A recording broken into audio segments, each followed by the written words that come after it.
Le bouleversement climatique, les angoisses ainsi que l'avenir de la planète, c'est ce qu'on appelle l'éco-anxiété dont souffrent de plus en plus de jeunes et dont certains vont jusqu'à renoncer à avoir des enfants.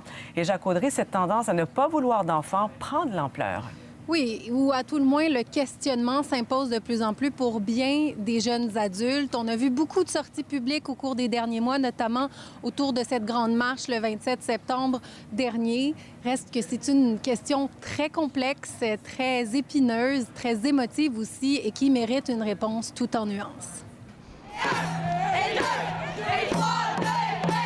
Emma Lim, comme des milliers d'autres jeunes, marche depuis des mois pour le futur.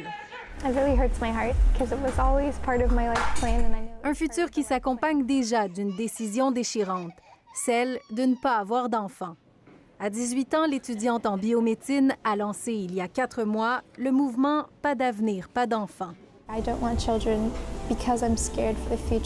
Depuis, plus de 5000 personnes, surtout des jeunes de moins de 25 ans, se sont engagées à ne pas avoir d'enfants tant que les politiques environnementales ne permettront pas de combattre l'urgence climatique.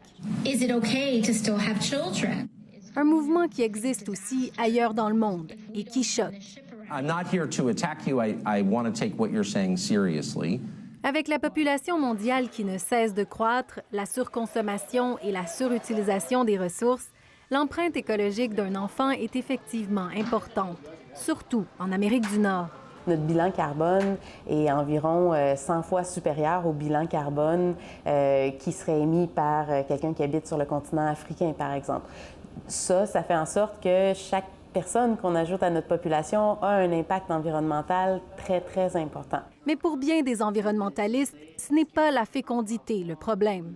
En ce moment, au Québec, ce n'est pas une question de surpopulation qui fait en sorte qu'on détruit notre nature, qu'on surexploite nos ressources. C'est vraiment notre mode de surconsommation. Parce que si ce mode de vie change, que la technologie évolue, il n'est pas dit que l'empreinte environnementale de ces enfants à naître soit moindre que celle de leurs parents. Est-ce que ça fait partie de la solution ou ça fait partie du problème? Parce qu'on pourrait se dire ça de la part de gens qui sont conscientisés, dire, mais au contraire, on a besoin d'avoir plus de gens qui ont une conscience, qui vont devenir des acteurs de changement.